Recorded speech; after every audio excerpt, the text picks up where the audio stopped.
بسم الله الرحمن الرحيم. مشاهدينا الكرام، السلام عليكم ورحمة الله وبركاته. أهلا بحضراتكم في لقاء متجدد من برنامج قوارير. بيحصل في كتير من البيوت إن بيكون في مشكلة ما بين الزوجين أيا كان السبب، وبيحصل بيترتب على المشكلة دي إن بيكون في هجر وفي خصام ما بين الاتنين.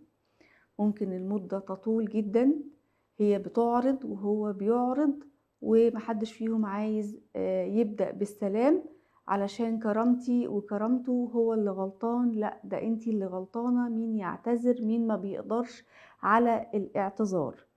وكما يقال في المثل الدارج أو الشعبي إن كثرة البعد بتولد الجفا. طول ما في بعد ما بين الأزواج هيكون في جفا زيادة جدا جدا ما بين الاتنين. هل ورد عن الرسول صلى الله عليه وسلم وآل بيته إن كان بيحصل هجر وخصام ما بينهم؟ طيب لو كان بيحصل، كان إيه هي الأسباب اللي بتؤدي للهجر والخصام؟ وإزاي كان بيعبر الرسول عن زعله وغضبه من زوجاته؟ وإزاي كانت زوجاته بيعبروا عن غضبهم وزعلهم؟ وإزاي كان بيتم التراضي ما بين الرسول وما بين زوجاته؟ حديثنا النهاردة في حلقتنا النهاردة هنتكلم عن الهجر والخصام من بيت النبوة. ازاي كان بيتم، وازاي كانت مدته، والتراضي كان بيتم ازاي. كل التفاصيل دي هنعرفها ان شاء الله تعالى مع ضيفتنا الأستاذة خديجة برهان، المستشار الأسري واللايف كوتش. السلام عليكم أستاذة خديجة. يا أهلا وسهلا أستاذة ندى، وعليكم السلام ورحمة الله وبركاته، حياك الله. أهلا ومرحبا بحضرتك. ربنا ما يجعل فيه هجر ولا يجعل فيه خصام أبدا أبدا يا رب العالمين في بيوت المسلمين جميعا يا رب. ولكن خلينا آمين. نتكلم عن معنى ومفهوم أو مدلول الهجر والخصام من بيت النبوة. طيب، بسم الله والحمد لله والصلاة والسلام على رسول الله. النبي صلى صلى الله عليه الله عليه وسلم. وسلم في بيته لما كان يحدث عرض معين كان يهجر، ولكن هجر النبي صلى الله عليه وسلم والهجر الذي نقوم به الآن مختلف تماما. النبي صلى الله عليه وسلم كان يهجر كوسيلة تربوية وليست كعقوبة. هذا هو الفرق بينه وبين النبي صلى الله عليه وسلم. الآن ما أيوه. يحدث هو عقوبة وليست تربوية يعني. أمم. فعشان كذا بنشوف انه الرجالة استعمال بيقولوا أنا الهجر في هربيها، يعني هو بيقول ايوه. بالمعنى ده أنا هربيها، هعلمها الأدب، هخليها تلف حوالين نفسها عشان يعني تحترم نفسها وما تعملش كده تاني. هعاقبها يعني، ما اه. يبغى يقول الكلمة دي عشان ما حد يمسك عليه ممسك يعني. لا والله، هعاقبها. في طب انت في ليش منهم بتعاقب بيقول يعني؟ كده، ما بيهموش يا استاذه خديجه. في منهم بيقول كده، اما علمتك الادب ما بقاش انا للاسف. والله هو لو جينا اليوم لواقع الزواج وطريقة التعامل، هو صراحة الشكل كوارثي اللي احنا قاعدين نشوفه مع الأسف اه فعلا. الشديد، يعني خلاف فعلا. ما هو جاء في كتاب الله سبحانه وتعالى. فواقع الزواج اليوم مخالف تماما لأمر الله سبحانه وتعالى، لأنه في الزواج، في العقوبة، في التعاون مع الزوجين، في أسس يعني في القرآن الكريم ذكرت وذكرها الله سبحانه وتعالى بشكل صريح حتى، لكن كل واحد يفسر الكلام على كيفه ويتعامل معه بالطريقة التي ترضيه ولا ترضي الله سبحانه وتعالى. إذا عودة على موضوعنا، النبي صلى الله عليه امم. وسلم كان لما يهجر زوجاته كان عنده أساليب مختلفة وطرق مختلفة لممارسة هذا الهجر. وهذا الهجر كان من أجل التربية وليست العقوبة، من أجل تصحيح وضع معين أو إيضاح مفهوم معين أو اتخاذ قرارات معينة. فما امم. كان يمس شخص زوجته، طيب، إنما كان يمس السلوك فقط في هذا التعديل. لذلك كان في أساليب كثيرة للعقوبة يمارسها النبي صلى الله عليه وسلم. فبعض الأحيان كان يهجر زوجاته في الفراش لفترة مؤقتة حتى أنهم يشعروا بخطورة الموقف اللي هم قاعدين يسووه مثلا، أو أسلوب التفكير أو التعامل مع النبي صلى الله عليه وسلم الغير لائق به. بعض الأحيان كان النبي صلى الله عليه وسلم يحل الخلافات اللي بينه وبينهم بالحوار والتفاهم. طيب، ليش؟ لأنه عنده قدرة، وكما علم أصحابه يعني عنده قدرة على استيعاب المرأة. يعني خيركم خيركم لأهله. الخيرية للأهل معناها أن أنا أكون عندي قدرة على التعامل مع أهل بيتي، وخاصة أثناء الخلاف. ليش؟ لأنه أثناء الخلافات تبان الطبائع المختلفة والأمزجة المختلفة والأفكار اللي حملها. بدون خلافات الرجل والمرأة ما عندهم أي مشكلة، منسجمين فيما يفعلونه في حياتهم. كان النبي صلى الله عليه وسلم يعتمد هذا السلوك يعني. السلام. امم. النبي صلى الله عليه وسلم ممكن بعض الأحيان كان يعني يهجرهم أنه يمتنع عن الكلام معهم، يحرمهم منه في الكلام. طيب مم. ليش؟ حتى يبين لهم على حسب الموقف طبعا ليش أسوي زي كذا وليش أنا مقاطعكم، لأنكم أنتم سويتوا كذا. فبالتالي لما يستغفروا الله ويعودوا عما كانوا عليه كان مم. يعود للكلام معهم. واقع الهجر اليوم، واقع العقوبات التي يوقعها الرجل على المرأة مختلف، ما هي يوم ولا يومين ولا أسبوع ولا أسبوعين، لا، بعض الأحيان تكون بالشهور والله. بشهور وفي ظلم فعلا. وإجحاف للمرأة يعني، مم. فيصير عند المرأة بعد كده تتمرد ويصير عندها سوء خلق أكثر أو تتعب نفسيا أو تتدمر أو إلى آخره. مم. فإذا تحول الموضوع من أنه أنا أبغى أعدل سلوك إلى تدمير ما هو موجود عندي من الخير داخل البيت، متمثل في هذه المرأة. تمام. طيب حضرتك ذكرتي في خضام كلامك إن الآن لما بيحصل خصام وهجر ما بين الزوجين ممكن توصل للشهور، والبعض الآخر ممكن يبدأوا يعني يتكلموا مع بعض بطريقة غير لائقة وقدام الأبناء، وممكن توصل للتطاول اللفظي، وممكن توصل كمان للضرب.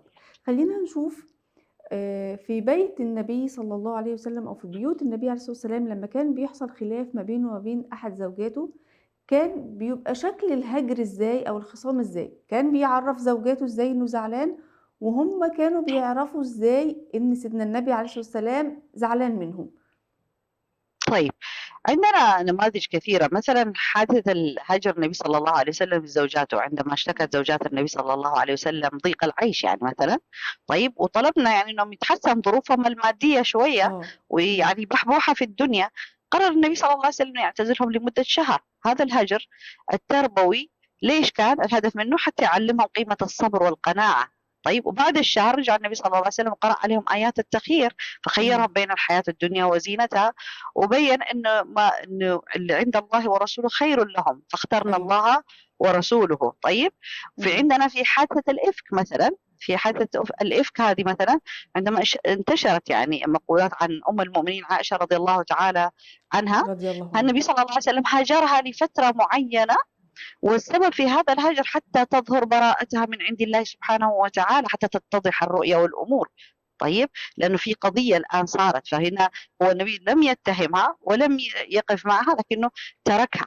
طيب، أيوه. وتركه لها حتى تتضح الأمور وتعود الأمور إلى طبيعتها، وهذا ما حدث بعد كده. طيب، النبي صلى الله عليه وسلم كان يهجر بعض زوجاته في الفراش، يعني مثل حفصة رضي الله تعالى عنها، عندما هجرها النبي صلى الله عليه وسلم في الفراش. ليش؟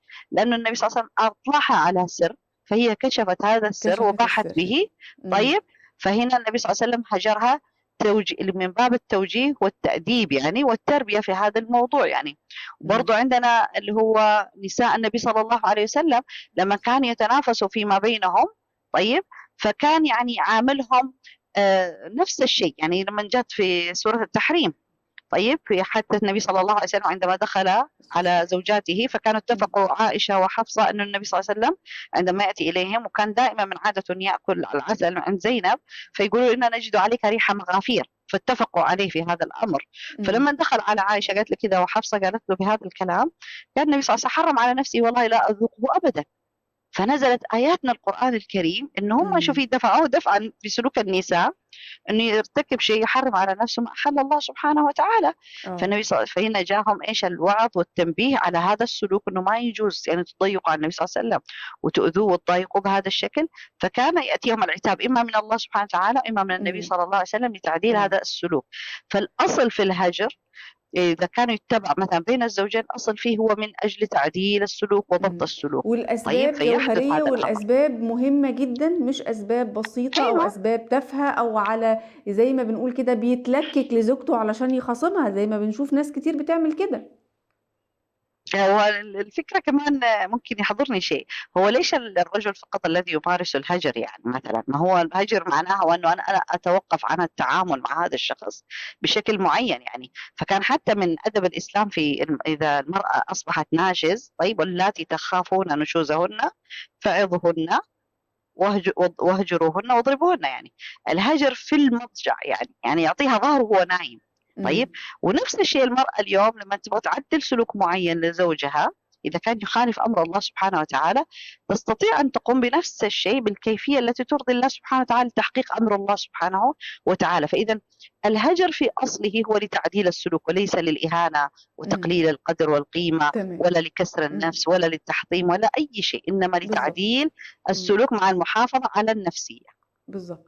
احنا خلينا نلقي الضوء عن موقف جميل وحوار دار ما بين السيدة عائشة رضي الله عنها وسيدنا النبي عليه الصلاة والسلام، لما قال لها إني لأعلم إذا كنت عني راضية وإذا كنت عني غضبة، بعرف إن كنت زعلانة مني أو كنت راضية. فسألته من أين تعرف ذلك؟ فرد الرسول صلى الله عليه وسلم وقال إيه: أما إذا كنت عني راضية فإنك تقولين لا ورب محمد، وإذا كنت غضبة قلت لا ورب إبراهيم. طيب نشوف رد السيدة عائشة رضي الله عنها قالت إيه. يعني هي قالت كمان يعني هي ما قالتش أيوة أنا لما بكون زعلانة بقول كده، لا يعني وفعلا ببقى زعلانة منك، لا، قالت إنها كمان بتهجر الاسم فقط ولا تهجر سيدنا النبي صلى الله عليه وسلم ويبقى دائما في قلبها كما كان. خلينا من هذا المنطلق نتكلم عن أثر كثرة الخصام والهجر ما بين الزوجين وعلى حياتهم مع بعض. طيب، البعد يولد الجفا يقولوا، فكثرة الهجر تعتاد المرأة. وهنا يحضرني قصة لطيفة. في رجل أراد أن يعاقب زوجته، حقيقية هذه القصة، يعني في وقتنا الحالي، حتى لا يقال كمان نحن نجيب أمثلة من برا، لا، إحنا في الواقع الحالي اليوم لو فتحنا يعني أذهاننا هنلاقي نماذج حلوة في القصص هذه. فرجل أراد أن يعاقب زوجته وقاطعها وهجرها في البيت، فلما تطبخ ما يأكل، ولما تكلمه ما يرد، ولما خلاص كذا. طيب قال أنه يعدل سلوكها، فهي غضبت غضب شديد جدا. طيب وترك الغرفة، يعني غرفة النوم، وصار ينام في الصالون، يعني في الصالة أو في الصالون، وخلاص يعني غير نظام البيت كله. فهي لما شافت زي كذا قامت خلاص صارت تطبخ زي ما تبغى، أكل ما يهمها. طيب وضبطت البيت، مزاج البيت بما يتناسب معاها، ما عاد يعني تشغل نفسها انه موجود ولا شيء، تسوي له اللي لازم تسويه، يعني تقوم بما يجب ان تقوم به المرأة تجاه زوجها من خدمته، لكن باسلوب مختلف. غرفة النوم اللي هي كانت تنام فيها مع زوجها اصبحت تنام فيها لوحدها. فايش بدأت تسوي في غرفة النوم؟ بدأت لانه وقت طويل فبدأت تقرأ كتب. طيب واستعادت هواياتها التي كانت ما تسويها زمان، اللي هي القراءة كانت أحب شيء إليها.